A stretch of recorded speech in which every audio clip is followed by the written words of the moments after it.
Welcome to another session of Computer Networks. Today we'll talk about Internet Protocol, that is the IP address and different type of addressing. We'll talk about network layer and we'll talk about IP datagram and how actually the routing is done. Routing actual में एक process होता है जिसमें कि आप एक computer से दूसरे कंप्यूटर तक का रूट डिसाइड करते हैं. हम ये भी डिस्कस करेंगे कि रूट किस तरीके से डिसाइड किए जाते हैं, सिस्टम्स के एड्रेसेस किस तरीके से बताए जाते हैं और हमारे कंप्यूटर्स किस तरीके से एक कंप्यूटर से दूसरे कंप्यूटर तक कम्युनिकेट करते हैं. So let's start with what actually is the network layer and how actually it works.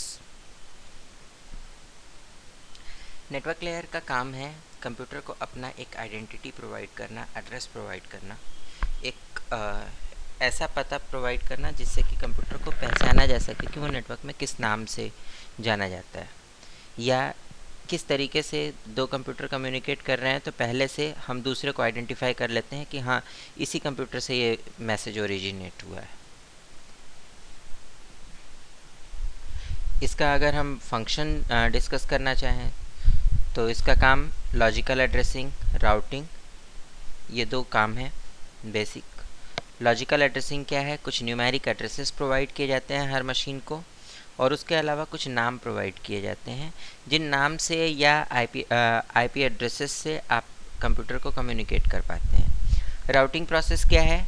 आपको अगर एक कंप्यूटर से दूसरे कंप्यूटर तक किसी मैसेज को पहुंचाना है और बाई चांस कोई सीधा रास्ता अवेलेबल नहीं है तो आप बीच में किस किस तरीके से रुक रुक के जा सकते हैं, that is also defined in routing. It is defined by network layer. Now IP address की अगर बात करें तो ये 32 बिट का एक नंबर होता है जिसकी हर बिट को हम अलग अलग पार्ट्स में ब्रेक करके लिखते हैं. Here you can C sorry, there are two IP addresses written. We are looking for only one. So it is a 32-bit number, this number, but it is written in dotted decimal format. That means each byte is written in a separate number. Separate decimal digit के terms में हर byte को लिखा गया है. 192.168.1.1 for example. Now question उठता है कि भाई ये आईपी एड्रेस डिफ़ाइन किस बेस पे किया जाता है. ठीक है, और इसको अगर मुझे चेक करना हो कि मेरे कंप्यूटर का आईपी एड्रेस क्या है तो मैं कैसे कर सकता हूँ. सबसे पहले हम समझते हैं कि कैसे चेक कर सकते हैं कि हमारे कंप्यूटर का आईपी एड्रेस क्या है. So open command prompt, then here in command prompt write ipconfig/all pipeline more. Okay, here you see there is an address named IP version 4 address,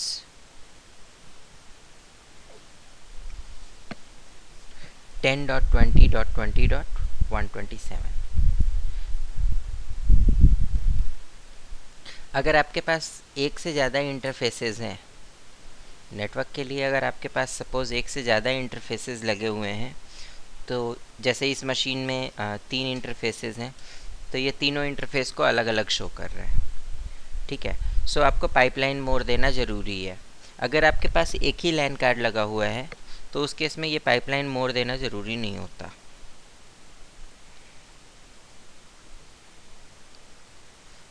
no, IP internet protocol के header की बात करें तो it is available in 2 versions right now, version 4 and version 6. सो इसलिए इसको define करते समय हम सबसे पहले इसके वर्जन की बात करते हैं. इसके अलावा इसके बाद आईपी हेड, ये आपका हेडर होता है, intermediate header, then there is type of service, after type of service there is total length.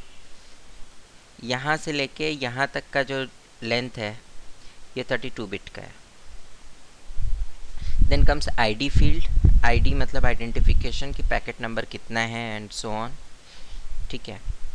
इसके बाद आपका फ्रैगमेंट ऑफसेट आता है. फ्रैगमेंट ऑफसेट एक्चुअल में बताता है कि अगर आपने ये सपोज़ ये ऑप्शंस यूज़ किए हुए हैं तो आपका डेटा कितने बाइट्स के बाद से शुरू होगा. ठीक है. फ्रैगमेंट ऑफसेट जो है ये number of bytes in header बता देता है. ठीक है. Then time to live. Time to live basically आपका वो टाइम होता है जितनी देर तक पैकेट अगर डेस्टिनेशन तक ना पहुँचे तो भी अलाइव रहेगा. यानी कि अगर पैकेट डेस्टिनेशन तक नहीं पहुंचता है तो टीटीएल के ज़ीरो होने तक यानी टाइम टू लिव के किसी स्पेसिफिक वैल्यू तक रीच करने तक पैकेट आपका अलाइव रहेगा. ठीक है. Then comes your protocol. Network layer के अंदर हम कुछ एक्सटेंडेड प्रोटोकॉल्स यूज़ करते हैं. जैसे ARP होती है एड्रेस रेजोल्यूशन प्रोटोकॉल, RARP होती है reverse address resolution protocol, BOOTP होती है बूटिंग प्रोटोकॉल. इन प्रोटोकॉल्स के बारे में हम आगे डिस्कस करेंगे. सो ये प्रोटोकॉल्स जो हैं यहाँ पे डिफ़ाइन की गई होती हैं. इसके बाद आपका होता है हेडर चेकसम. हेडर चेकसम एक तरीके का एरर करेक्शन कोड होता है. अगर कहीं हेडर में एरर आ जाती है तो हेडर चेकसम के बेस पे उसको करेक्ट किया जा सकता है. Now source address is the IP address of the sender. Then destination address is the IP address of destination. इसके बाद कुछ ऑप्शंस होते हैं जो IP एड्रेस के साथ में ऐड किए जाते हैं. For example there are some security options like कुछ ख़ास तरीके के अगर आप कोड्स इस्तेमाल करते हैं जिनके हेल्प से आप मैसेज को एनक्रिप्ट करके भेजना चाहते हैं तो वो आपके सिक्योरिटी ऑप्शंस में आते हैं. इसके अलावा स्ट्रिक्ट राउटिंग या loose source routing. Strict source या लूज सोर्स राउटिंग में क्या होता है कि आप पहले से ही पूरा रास्ता डिफ़ाइन कर देते हैं कि आपको इधर ही से जाना है in strict source routing. And in loose source routing आप बता तो देते हैं कि जाना इधर से है बट जो है आपका पैकेट अपने हिसाब से आगे चल के रास्ते बदल सकता है. If that way is not found then it can change the way also. इसके अलावा रिकॉर्ड रूट का पैकेट होता है. रिकॉर्ड रूट का काम क्या होता है कि ये जिस रास्ते से गया था उस रास्ते को ट्रेस करके आपके पास ले आता है. ठीक है. और टाइम स्टैम्प का पैकेट होता है. टाइम स्टैम्प एक्चुअली दूसरे सिस्टम का टाइम रीड करके लाता है ताकि आप दो सिस्टमों के बीच में टाइम मैच करा सकें. नाउ नेटवर्क के एड्रेसिंग फॉर्मेट पे आते हैं. IP एड्रेस की बात करें तो ये जो है आपके 4 ऑक्टेट्स में डिवाइड किया गया होता है. ठीक है. इसमें फर्स्ट ऑक्टेट डिफाइन करता है कि ये किस क्लास का IP एड्रेस है. If the first octet is starting with 0 that means it is a class A IP address. If the first octet is starting with 0 that means it is class A IP address. For example you can see here 20.147. this was the IP address of our computer. okay, here you see अगर इसको 8 bits में represent करते हैं तो it is 00001010 then 0000 sorry 000101001 sorry 10100. okay, so it is 20 then again 20 then again 147. so here what we have IP address को हमने जब binary में कन्वर्ट किया तो इसका फर्स्ट ब्लॉक यानी पहला ऑक्टेट जो है ये आपका 0 से स्टार्ट हुआ. नाउ अगर यही IP एड्रेस आपका 10 से स्टार्ट होता तो इसको हम क्लास B का बोलते. 10 से कैसे स्टार्ट हो सकता था? For example I have taken 128. You can see here it is starting with 10. okay, now अगर यही 110 से स्टार्ट होगा, ठीक है, तो इसको हम क्लास C का बोलेंगे. Now what's the difference between class A, B and C? देखिए क्लास ए में अगर किसी आईपी एड्रेस का केवल पहला ऑक्टेट यानी केवल फर्स्ट ऑक्टेट सेम है, ये वाला सेम है, तो सिस्टम आपस में कम्युनिकेट कर जाते हैं। क्लास बी के अंदर क्या होगा, पहले दो सेम होने चाहिए, ठीक है। Means in case of B A और बी मैच करने चाहिए, तब जाके कम्युनिकेट कर पाओगे, ठीक है। फॉर क्लास सी ये तीन सेम होने चाहिए, जब तक ये तीनों नहीं मैच करेंगे तब तक आप कम्युनिकेट नहीं कर सकते हो, ठीक है। ये जो तीन पार्ट हैं आपस में जो सेम है in class C, we call it net ID, ठीक है। The size of net ID is of 2 octets in class B, 1 octet in class A and 3 octets in class C, okay. Now इसके बाद जो बचे हुए IP addresses हैं, यानी कि class D that is starting from 1110 and class E that is starting with 1111। सो ये दोनों तरीके के आईपी एड्रेसेस आपके स्पेशल पर्पस के यूज़ के लिए होते हैं, ये नॉर्मल कंप्यूटर्स पे यूज़ नहीं किए जाते। 1110 मल्टीकास्ट एड्रेसेस के लिए यूज़ किए जाते हैं। नॉर्मली कुछ सर्वर्स होते हैं जो कि आपको ओएस से स्टार्ट होने से पहले ही एक्टिवेट हो जाते हैं। सो उन प्रोटोकॉल्स के लिए हम क्लास डी के एड्रेसेस यूज़ करते हैं, जैसे बूट पी सर्वर होता है, ठीक है, जो नेटवर्क के हेल्प से कंप्यूटर्स को बूट करवाता है। So for that we use class D IP addresses. Now there are some special IP addresses, for example all zeros. All zeros is basically a IP address that defines your computer, this hosts, okay. Then net ID and all zeros defines your network, okay. Net ID and all zeros define your network, and then host ID and all zeros defines your host network, okay. इसके अलावा 127 और उसके आगे फिर बाकी कुछ भी ये डिफाइन करता है आपका लूप बैक एडेप्टर, ठीक है। और एक और एड्रेस होता है 255.255.255.255, ये डिफाइन करता है ब्रॉडकास्ट मैसेज। ब्रॉडकास्ट का मतलब कि अगर आप सबको कोई मैसेज भेजना चाहते हो तो you can use this IP address 255.255.255.255, यानी सारे ही 1 हो जाते हैं, okay. Now before moving towards routing algorithms, I would like to discuss one more thing. Suppose you want to trace the route between two computers, so there is a command called trace rt.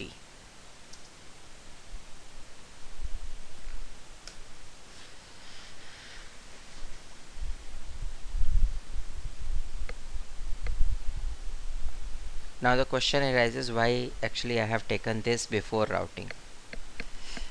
Just see, यहाँ पे हम देख रहे हैं कि हम किसी ऐसे कंप्यूटर से कनेक्ट हो रहे हैं जिसका कि हमसे कुछ भी नहीं मैच करता। उससे पहले मैं अभी आपसे डिस्कस कर रहा था कि अगर आपका आईपी एड्रेस 10 से स्टार्ट हो रहा है तो आपका कम से कम जो 10 है या आप जिस कंप्यूटर से भी कम्युनिकेट करोगे उससे मैच होना चाहिए, ठीक है।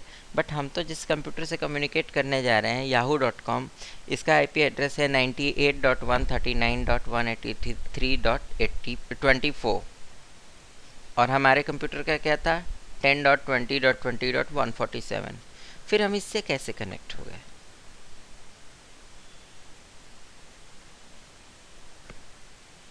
Isn't it amazing? हम इससे भी कनेक्ट हो गए। एक्चुअल में हम इससे इसलिए कनेक्ट हो गए क्योंकि हम इससे सीधा नहीं कनेक्ट हो रहे हैं। पहले हम कनेक्ट होते हैं 10.20.20.1 से। 10.20.20.1 क्या करता है? ये कनेक्ट करता है हमको इस कंप्यूटर से 122.180.61.97। इसके बाद इस सर्वर के बाद से आप कनेक्ट होते हैं 122.180.53.93 से। ठीक है, ये हमारे सर्विस प्रोवाइडर का आईपी एड्रेस है। सर्विस प्रोवाइडर के बाद आप आगे सर्विस प्रोवाइडर के ही कुछ और कंप्यूटर्स से जुड़ते हैं, जैसे 122.160.129.162, 122.175.225.61।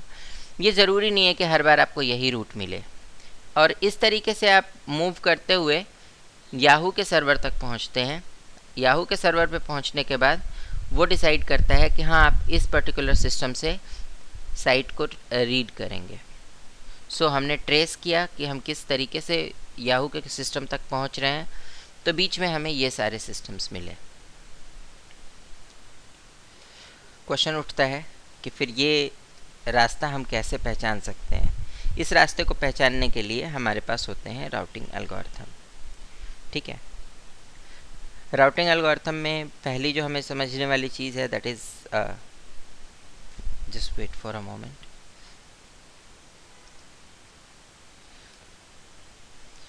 पहली जो हमें समझने वाली चीज़ है, that is the conflict between fairness and optimality. Fairness क्या होता है कि आप किसी सर्विस को देना चाहते हैं, तो that service is available to everybody at all levels. Okay. Optimality क्या होती है कि आप जो काम करना चाहते हैं उसके लिए मिनिमम जितना एफर्ट रिक्वायर्ड हो आप उतने में करें। ठीक है, नाउ जस्ट सी, यहाँ पे हमको एक मैसेज एक्स से किसी एक सिस्टम से दूसरे सिस्टम तक कम्युनिकेट कराना है। ठीक है, अगर हम एक स्टेप में पहुंच जाते हैं उस सिस्टम तक, तो ये ऑप्टिमैलिटी है। ठीक है, अगर हमको बहुत सारे स्टेप्स फॉलो करने पड़ते हैं और हर किसी को डिस्प्ले करना पड़ता है कि हाँ, हमने ये कम्युनिकेट किया है इसको, ठीक है, then we are looking towards the fairness but we are not looking for the optimality. Now optimality principle की बात करें तो ऑप्टिमैलिटी प्रिंसिपल ये कहता है कि अगर आपके पास एक नेटवर्क है तो इसमें एक नोड से कनेक्ट होने के लिए एक नोड को दूसरी नोड से कनेक्ट होने के लिए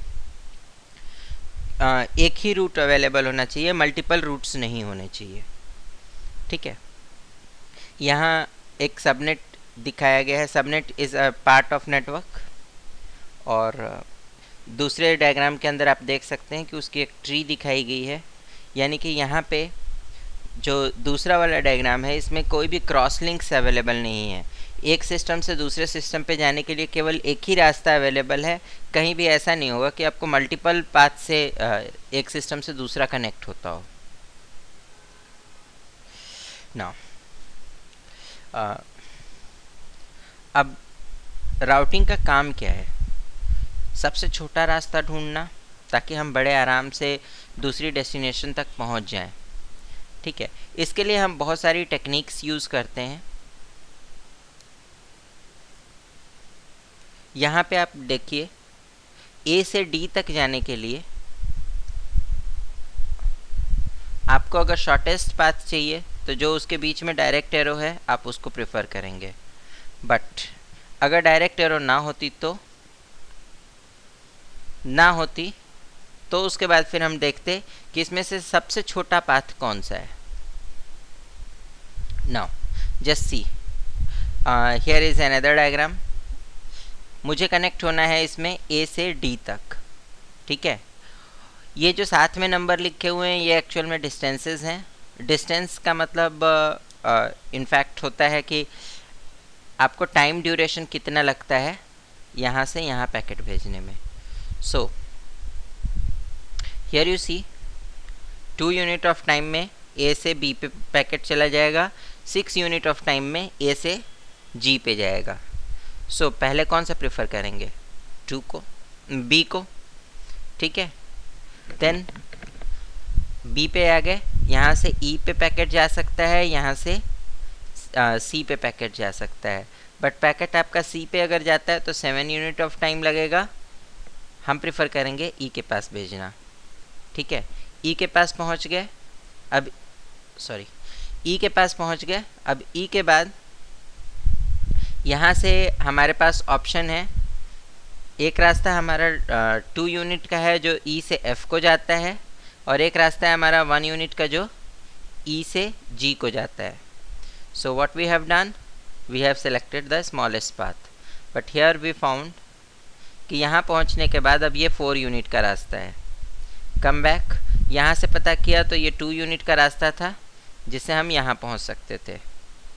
ठीक है, अब इसके बाद नेक्स्ट जो आपका है ये डेस्टिनेशन है। ठीक है, एच के बाद आपको डी मिल जाएगा। एच से डी डायरेक्टली कनेक्टेड है, 2 यूनिट का पाथ है। सो एच के बाद आप यहाँ पहुँच जाएंगे। So what path we have selected, A to B, B to E, E to F, F to H and then D.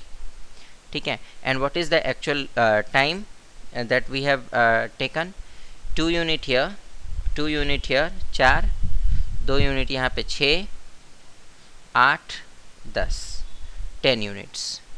इसके अलावा कुछ पाथ हो सकते थे बट वो लंबे थे। Now for this purpose we have another algorithm that is called flooding. Flooding algorithm के अंदर क्या होता है कि मैसेज हमारा एक हम डमी मैसेज भेजते हैं, उसको हम हर पाथ से भेज देते हैं। जिस भी पाथ से वो सबसे पहले रिटर्न आता है हम उसको शॉर्टेस्ट पाथ काउंट करते हैं कि हाँ इस पाथ से ये सबसे पहले आया है तो this path is shortest one. Here you can see the algorithm written in some language, some programming language, and what actually is shown here is there is a message which is spread over the network। ठीक है, जब भी किसी destination के पास हम message भेजते हैं तो इंटरमीडिएट नोड और ओरिजिनल सोर्स, इन दो का एड्रेस हमारे पास से जाता है।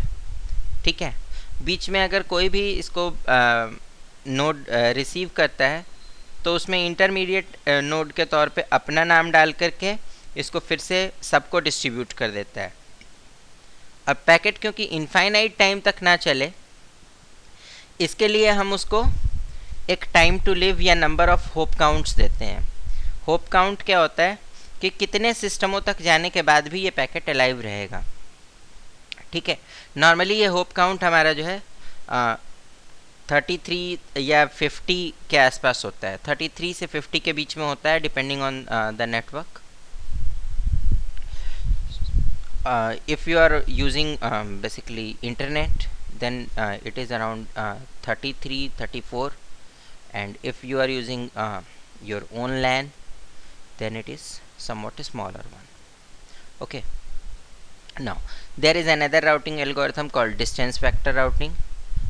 डिस्टेंस वेक्टर राउटिंग के अंदर क्या होता है कि हमारे पास हर रूट के साथ उसकी कॉस्ट डिफाइंड होती है। ठीक है, डिस्टेंस को हम यहाँ एक्चुअल में कॉस्ट के टर्म्स में मेज़र करते हैं, और जिस भी रूट से हमें मिनिमम कॉस्ट पड़ रही होती है हम उस रूट को प्रेफर करते हैं। सो हर राउटर क्या करता है कि अपने पास एक राउटिंग टेबल बनाता है और उसमें बताता है कि मुझे इस रूट की ये कॉस्ट देनी होती है, इस रूट की ये कॉस्ट देनी होती है। ठीक है, और उसके बाद जब भी राउटिंग करनी होती है तो राउटिंग टेबल एक्सचेंज की जाती हैं। जैसे ए अगर सपोज़ अपना रूट चेक करना चाहता है कि आगे उसके पास क्या क्या रास्ते हैं, तो सबसे पहले वो कम्युनिकेट करेगा बी, जे और ई से। बी, जे और ई से कम्युनिकेट करने के बाद उसे पता चल जाएगा कि आगे के उसके पास क्या क्या रास्ते अवेलेबल हैं। फॉर एग्ज़ाम्पल उसे पता चला कि बी के थ्रू उसके पास जी और सी की कनेक्टिविटी है, ई के थ्रू आपकी सी और आई की कनेक्टिविटी है, और जे से आई और के की कनेक्टिविटी है। तो उसे आई और के, जी, सी इन सब तक का रास्ता पता चल गया। ठीक है, अब अगर मान लीजिए कि जिस सिस्टम को ये ढूंढ रहा था वो इनमें नहीं मिला, तो अब इसके आगे ढूंढना शुरू करेगा कि आगे कौन कौन से रूट अवेलेबल हैं। सो इसके लिए फिर आपके जे से कम्युनिकेट करेगा, ई से कम्युनिकेट आई से कम्युनिकेट करेगा, और मींस जो नेक्स्ट लेवल के आपके सिस्टम्स हैं उन सब से कम्युनिकेट करेगा, और उसके बाद फिर उसको पूरी ट्री पता चल जाएगी कि हाँ ये रास्ते मेरे पास अवेलेबल हैं। ठीक है, नाउ डिस्टेंस वेक्टर राउटिंग की अगर बात करें तो इसमें जो है टेबल एक्सचेंज करने के प्रोसेस में बहुत ज़्यादा क्या कहते हैं कि प्रॉब्लम आती है, बिकॉज अगर कहीं एक लूप बनता होगा तो वहाँ पे वो बार बार टेबल एक्सचेंज होने लग जाएंगी। फॉर एग्ज़ाम्पल यहाँ पे आप देख सकते हैं कि ए से जे, जे से आई, आई से ई, ई से सी, ऐसे करके एक लूप बन रहा है, या ए से बी, बी से सी, सी से ई, ई से वापस ए, एक ये लूप बन रहा है। तो इस तरीके के जितने भी लूप्स बन रहे होंगे, ये लूप्स कहते हैं कि जो है आपके बार बार इनके बीच में टेबल एक्सचेंज होगी और इसकी वजह से ये इनफाइनाइट तक काउंट करने लग जाएगा। मींस किसी खास लोकेशन को फाइंड करना है और अगर सपोज़ वो डेस्टिनेशन नहीं अवेलेबल है तो ये तब तक कोशिश करेगा कि मिल जाए जब तक कि इसको लास्ट नोड नहीं मिलती। लेकिन लास्ट नोड तो कभी मिलेगी नहीं, because it has a circular path. तो इसलिए हम इसमें जो है केयर करते हैं कि अगर नोड्स रिपीट होने लग जाती हैं तो उस समय फिर हम ट्रेसिंग बंद कर देते हैं। There is link state routing. Distance vector और लिंक स्टेट के बीच में एक छोटा सा डिफरेंस होता है। डिस्टेंस वेक्टर में जब भी कभी आपको पता करना होता है कि मेरे पास कौन कौन से रास्ते हैं, तो जिस भी राउटर को चाहिए इन्फॉर्मेशन चाहिए वो कम्युनिकेट करता है अपने नेबर्स से, और उसके बाद फिर उनसे राउटिंग टेबल एक्सचेंज करता है, वो अपने आगे कम्युनिकेट करके पता करते हैं और उसके बाद रूट पता चलता है। ठीक है। लिंक स्टेट के अंदर क्या होता है, जैसे ही कोई लिंक अलाइव होता है, हर राउटर अपने अगल बगल वाले नोड्स को बता देता है कि मेरे पास ये रूट अवेलेबल है। ठीक है। तो अब सपोज़ राउटर ए, बी और सी थे, बी जो है वो बाद में ऑन हुआ, तो ऑन होने के साथ साथ उसने ए और सी को इन्फॉर्म कर दिया कि अब मैं भी नेटवर्क में ऐड हो गया हूँ और मेरे पास ये पाथ अवेलेबल है। इससे क्या होगा कि आपको किसी भी सिस्टम को जो है बहुत ज़्यादा राउटिंग पैकेट्स नहीं सेंड करने होंगे, रूट ढूंढने में टाइम नहीं लगाना होगा। लिंक स्टेट के अंदर सबसे पहला काम आपका नेबर डिस्कवरी का होता है कि आपके कौन कौन से नेबर्स हैं, और उसके बाद दूसरा कि जो भी आपके नेबर्स हैं उनसे आप किस किस तरीके से जुड़े हो वो सब कुछ जो है इन्फॉर्म करते हो। नाउ लाइन कॉस्ट कैसे मेज़र की जाती है। Here you see different lines are there.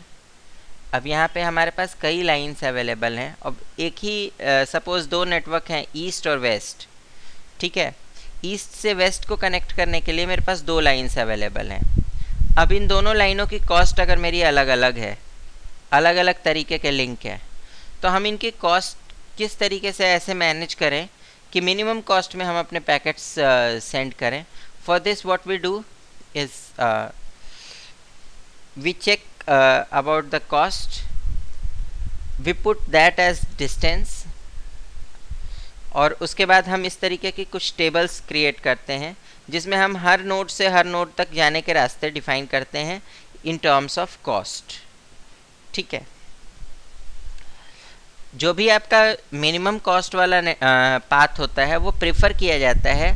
अगर वो पाथ अवेलेबल नहीं है तो फिर उससे कॉस्टली, और उसके बाद फिर नहीं है तो उससे कॉस्टली, इस तरीके से करके हम इसको प्रेफर करते हैं।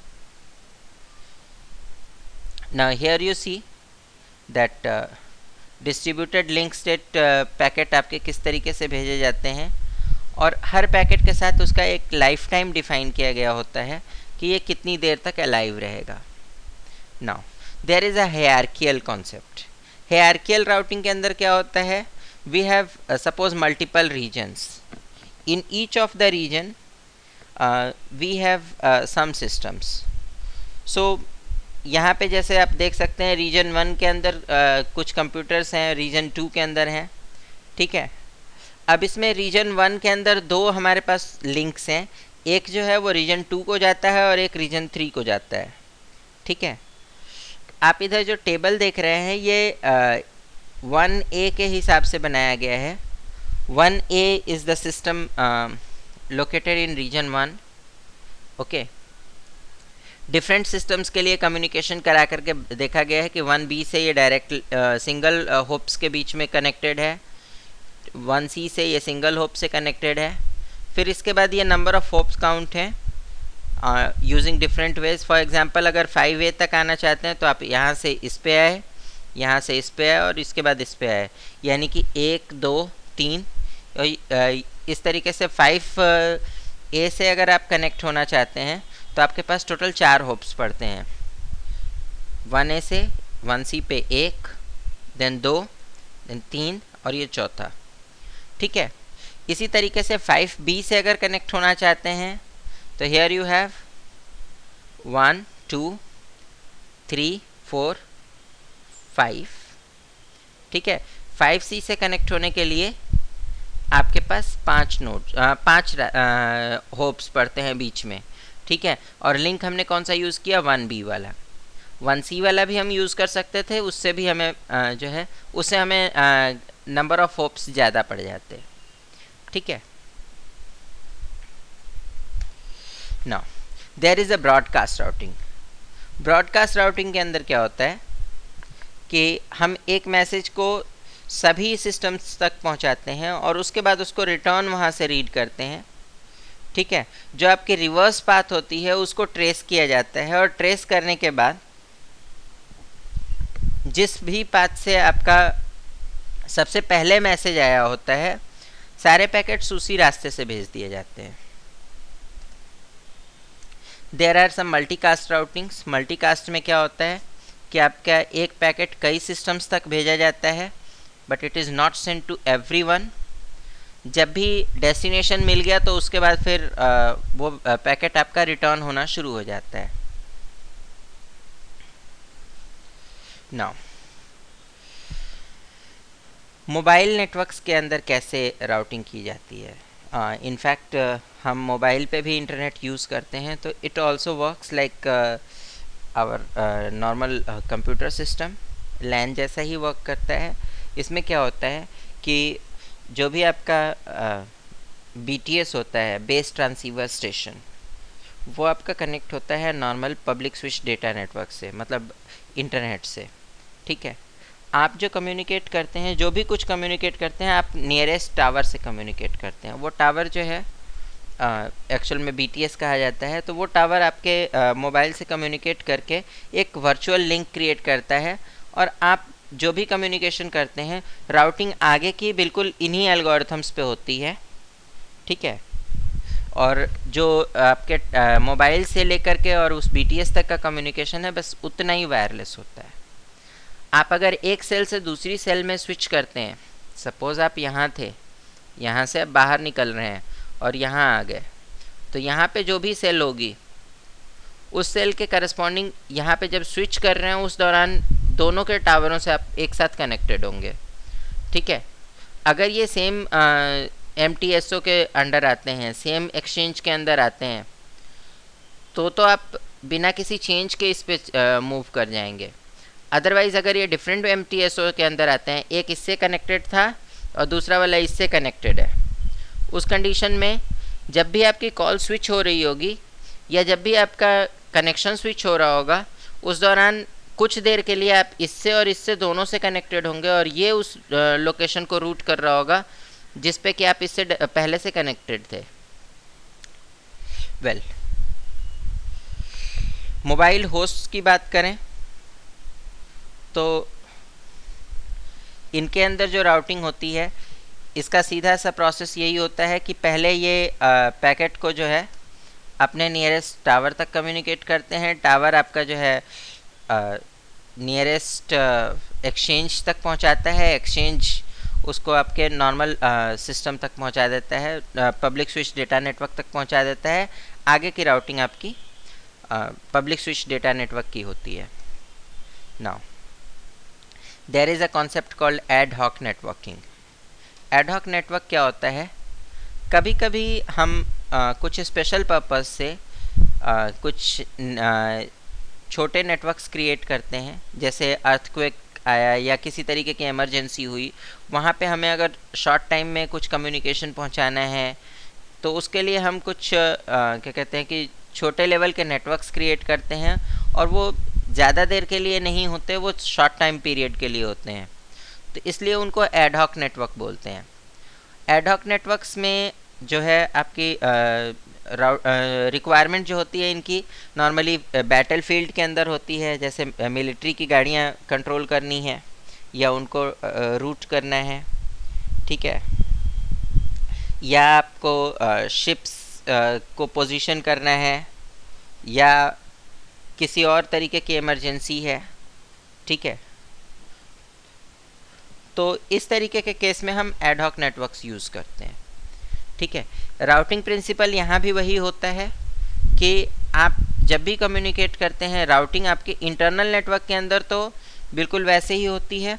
आप जब इंटरनेट से कम्युनिकेट करते हैं, at that time you get connected with your nearest gateway, जिससे आप बाहर कनेक्ट हो सकते हैं। एक कोई सिस्टम होता है जो कि बाहर के नेटवर्क से जुड़ा होता है, तो आप उसको हम गेटवे बोलते हैं। तो आप अपने नियरेस्ट गेटवे से कनेक्ट होते हैं, गेटवे बाहर के नेटवर्क से आपको जोड़ता है, ठीक है। Now route discovery. जब भी कभी रूट डिस्कवर करना होता है तो सबसे पहले एक डिस्कवर पैकेट सेंड किया जाता है। डिस्कवर पैकेट आपका रिप्लिकेट होता रहता है जब तक उसको डेस्टिनेशन ना मिल जाए, ठीक है। डेस्टिनेशन मिलने के साथ ही डिस्कवर पैकेट रिप्लिकेट होना बंद हो जाता है और उसके बाद वो वापस चला आता है। जिस भी रास्ते से डिस्कवर पैकेट आपका रिटर्न हो रहा होता है, उस रास्ते को हम ट्रेस करके रिकॉर्ड कर लेते हैं। हियर यू कैन सी, सबसे पहले एक को पूरे नेटवर्क के सभी सिस्टमों के बारे में इंफॉर्मेशन चाहिए थी, तो इसने अपने नियरेस्ट दोनों सिस्टम्स को पूछा कि तुम्हारे पास कौन कौन कनेक्टेड है। They have informed about C, G and F. इसके बाद अब सी, जी और एफ से कम्युनिकेट किया गया, तो अब पता चला एच, आई और ई के बारे में, ठीक है। सो इतनी इन्फॉर्मेशन आने के साथ साथ हमें पूरे नेटवर्क के बारे में इंफॉर्मेशन मिल गई। स्टिल हमने एच, आई और ई से कम्युनिकेट करके ये कंफर्म किया कि उनके राउटिंग टेबल में क्या क्या एंट्रीज़ हैं, and we have got all the entries from all the network, all the routers. अब यहाँ पे आपको सभी राउटर्स की एंट्रीज एक ही जगह पे मिल गई, ठीक है।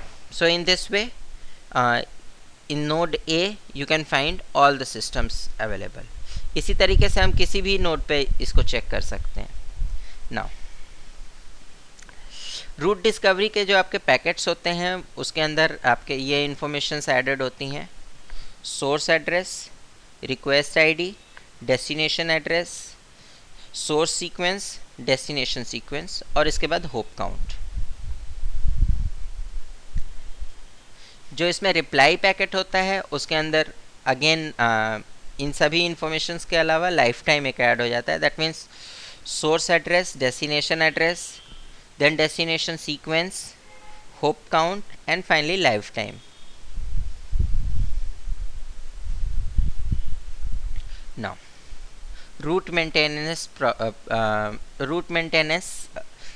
in this process what we do is, suppose we have some different type of routes available, ठीक है। अब उसमें से किसी एक लाइन का मेंटेनेंस करना है, ठीक है। तो मेंटेनेंस करने के टाइम में हम क्या करते हैं कि उस लाइन को हम जो है डेड कर देते हैं कुछ देर के लिए। जब वो लाइन डेड है, कोई भी कम्युनिकेशन अगर उस लाइन से हो रहा था तो वो कुछ देर के लिए दूसरी लाइनों पे शिफ्ट हो जाता है, ठीक है। सो जिस भी राउटर को आप रिपेयर मोड पे रखे हैं उसका कम्युनिकेशन, उससे होके जाने वाला कम्युनिकेशन तो डिस्टर्ब होगा, लेकिन आपके बाकी के जो नेटवर्क्स हैं इनके लिए हम अल्टरनेट वेज रखते हैं। अब सपोज इसमें डी की रिपेयरिंग करनी है, what happens in this case? In this case you will find F, G and I are connected in one route, A, B, C and E are connected in second route.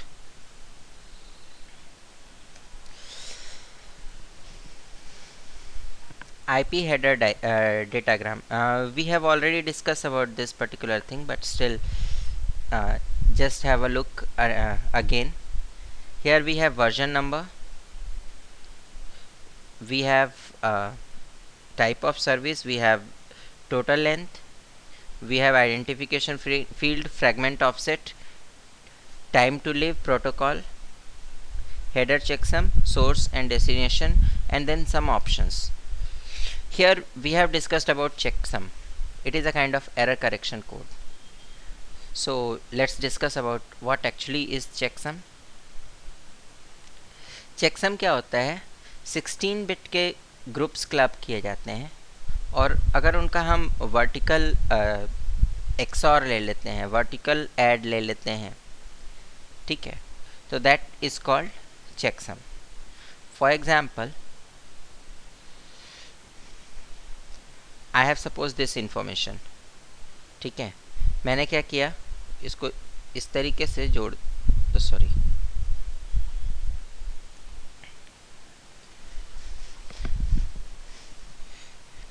मैंने इसको vertically जो है इस तरीके से जोड़ दिया,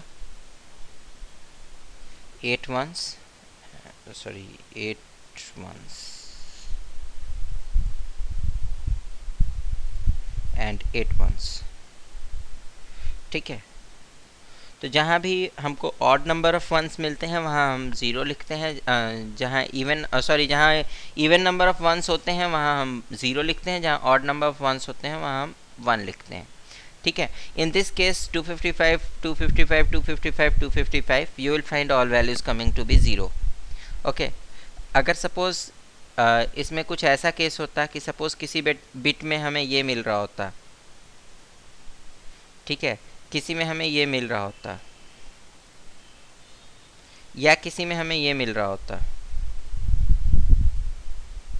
ठीक है, यही 4 पॉसिबिलिटीज बनती हैं.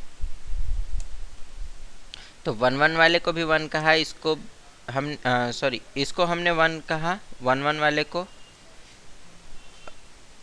इसको 0 कहा, इसको 0 कहा, इसको 1 कहा, ठीक है. We can do it in XNOR basis, और we can do it like this one, 0 1 1, sorry 0 exclusive or, ठीक है.